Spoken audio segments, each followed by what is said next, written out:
This channel and content is not intended for kids. Read the disclaimer!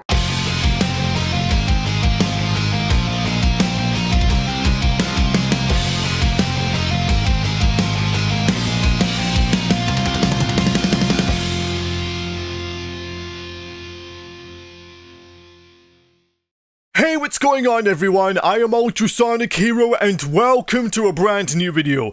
And in today's video, I am going to be unboxing something very special. So, if you've read the title of this video, then you know what I'm going to be unboxing. So, the old webcam that I had, the Logitech Brio 4K webcam, I used it as a backup before, so I'm giving this away unvinted to anyone that wants it. And instead, I'm getting myself a new webcam, which is in this parcel, and it arrived at my doorstep today, so here it is. So what I'm going to do right now is I'm going to arrange the setup so I can get to the unboxing scene where you can see me unbox this package. And we're going to see what the webcam looks like. So without further ado, let's get straight to the scene. Alright, Sonic dudes, I'm all set to unbox this package. Let's go ahead and get straight to it. Now, originally I had the Logitech Brio webcam as a backup in case I could just record, you know, behind the scenes for TSA, also known as Team Sonic Adventures. So, I used a bit of that for my behind the scenes footage, and, well, let me just get this packed, here we go. There's the Fscecam 4K. Now, I actually got this on the official website on Elgato, along with the lens cap, you know, for protection. So that came to 180 quid. Well, technically it's 179.99. So, it's close enough to 180, but you know what I mean. So this here is a true 4K 60 frames per second video, a DSLR-like control, and lens filter thread, so that's nice. And if I just have a look at the back, it's recyclable. Let me just get this up closer to the camera just so you can see. Yep, that's what it says, 4K 60 frames per second, stunning picture. DSLR, as already said, style control, HDR at 4K 30 frames. Okay, a little bit of a downside, even though it's not 60 frames, but it's okay. This is a really good webcam. Lens filter thread, yep, cinematic effects, which you can do that on the camera hub on Elgato. So you just need to download it. Bloody simple. Right, this is compatible for Mac and Windows. Actually, can it be compatible for Windows 10 as well? Because I know that the support of Windows 10 is going to end shortly, but I just hope this will work. So, as I can see at the side as well, I'm just going to show that up closer to the webcam. Right, if you can't read it, I'll read it out for you. So, actually, I'm just going to give it a little bit closer. There we go. The Elgato Prime lens, Sony Starvis. Okay, yep. Got a sensor. 90-degree field of view. Okay, pretty good. Optimized fixed focus. Awesome. Elgato flash memory, Stream Deck compatible. Alright, you know, talking of which, I have been thinking about getting the Stream Deck for, you know, Elgato. I thought about getting it, but I've decided to save up money for it in a distant future, maybe in 2026 or 2027. So, I'll think about that. But right now, what you're curious to see is the unboxing. We want to see what's inside of the box. Sorry, I can't even speak today for some reason, but let's just go ahead and do that right now. Oh, let me just get this. Alright, and I just hit my microphone, so apologies for that. I had the Elgato Facecam Pro, because I noticed I wanted to use the Elgato Facecam Pro, you know, for better quality for recording videos and reactions. So this one is this is going to be my main webcam, and the other one that I'm using right now, this is going to be the backup, in case I need to record a separate scene.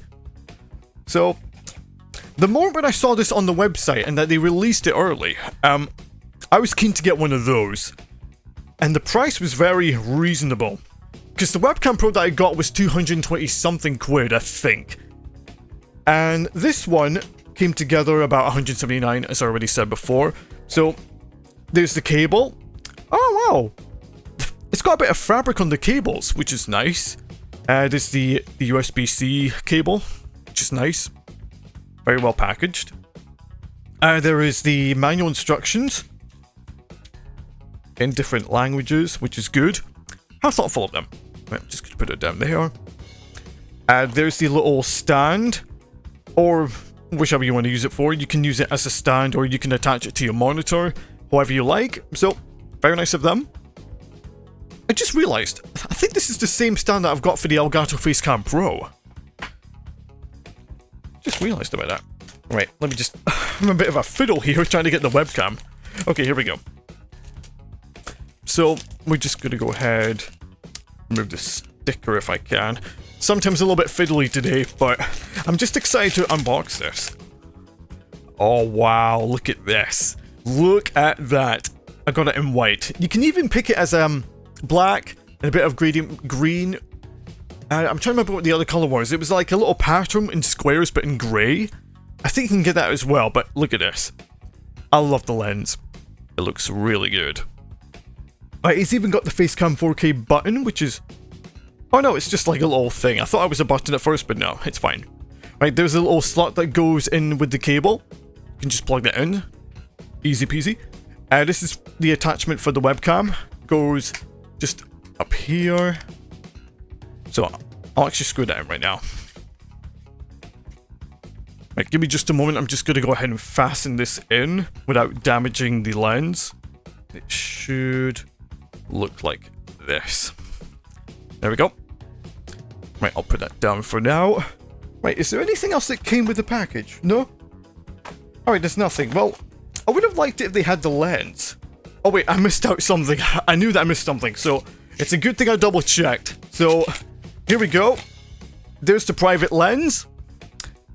Now, they were supposed to cost £4.99, but I got this for free. So it was awfully nice of Elgato. Sorry. It was awfully nice for Elgato. So, if I remember, I think this goes here. I think that's how it fits. But yeah, it looks pretty good. You could even take it off if you wanted to cover the entire camera, you know, preventing from anyone seeing what you're doing, which is awfully nice of them. So, yeah. There's the Elgato Facecam 4K. So, I'm hoping that it's compatible for Windows 10. So what I might do is I'll go ahead and do a little bit of a test to make sure that everything is set up properly. And I'll make sure that this is working in good condition, because I want everything to look really good. So, I'll be back as soon as I can. Don't go anywhere. Alright, Sonic dudes, we have successfully connected the Elgato Facecam 4K onto Windows 10. And I'm relieved about that, which is good. Now, I've just adjusted the settings. I've just adjusted the zoom in at 136%. You can adjust the contrast, the saturation, the sharpness. And there's a lot that you can do with this camera. So, I'm really relieved to hear and to know that the webcam is working for Windows 10. Sorry, for some reason I can't speak today because I'm just overwhelmed with excitement. This looks pretty good. So what I'm going to do right now, I'm going to use OBS and see if I can adjust the filters and the focus for this cam. I'll be right back. Hey everyone, this is me from the future. So I did a bit more adjusting to the camera settings, especially, you know, handling the contrast, because I realized that when I was watching a tutorial video, I needed the ISO to be below 1000, because if it's below 1000, you get better video quality. And I was trying to adjust the lighting in the background, so it did take me a while to get used to it, especially, you know, trying to handle with the darkness and all that, because again, lighting's important, because I want it to look really good, especially with the quality overall, because I'm knowing that I'm already recording this in a high quality, even though the OBS settings is at 1080p at 60 frames, I wanted the Facecam to look, you know, that I'm recording right now, I want it to look really, really good and the quality to be crispy. It does take a bit of time to get used to the settings, especially when you have to fiddle around with the filters, and especially with the AI backgrounds, which obviously I'm not going to use that. So I'm just keeping to my own thing and just using, you know, my own background, my collectibles and all that. Overall, this is a really good webcam. It would have been great if the HDR setting would allow it to go up to 60 frames instead of 30, but I can understand why, which is totally common, so I'm not fussed about that. Overall, this is a great webcam, so would I recommend it? Absolutely. This webcam is not my #1 favorite of all time, but it is slightly better than the Facecam Pro in my opinion. And it's got some great features in it, so I have to give a big thank you to Elgato for providing the tutorial, because without it, I would not have known what I was supposed to do, but with their advice and help, it's helped me to improve on the quality and the image and the lighting. So, overall, brilliant job. But that's gonna do it for today's video. Thank you everybody so much for watching. If you enjoyed it, make sure to give this video a thumbs up, hit the subscribe and click on the bell to get notified on all my uploads. My social media links and my second channel, the non-Sonic channel, will be down in the description box below. And as always, I hope to see all of you Sonic dudes in a brand new video. Take care.